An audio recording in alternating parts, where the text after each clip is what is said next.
And when you say critical thinking, what is critical thinking and how does one go about acquiring that as a skill? Well, the first and most important thing about critical thinking is to distinguish between being marketed to, which is also known as being lied to, and being given the argument on your own. We have, because of social media, which I hold responsible for a lot of ills as well as good things in life, we've sort of gotten used to people just telling us something and believing it because our friends believe it or so forth.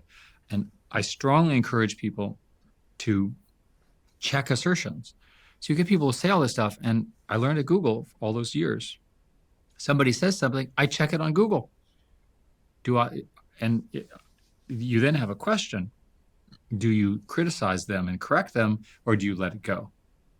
But you want to be in the position where somebody makes a statement. Like, did you know that only 10% of Americans have passports, which is a widely viewed but false statement? It's actually higher than that, although it's never high enough, in my view, in America. But that's an example of an assertion that you can just say, is that true, right? And there's a long meme of American politicians where the Congress is basically full of criminals. It may be full of one or two, but it's not full of 90. But again, people believe this stuff because it sounds plausible.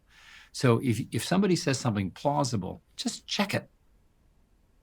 You have a responsibility before you repeat something to make sure what you're repeating is true. And if you can't distinguish between true and false, I suggest you keep your mouth shut, right? Because you can't run a government, a society, without people operating on basic facts. Like, for example, climate change is real.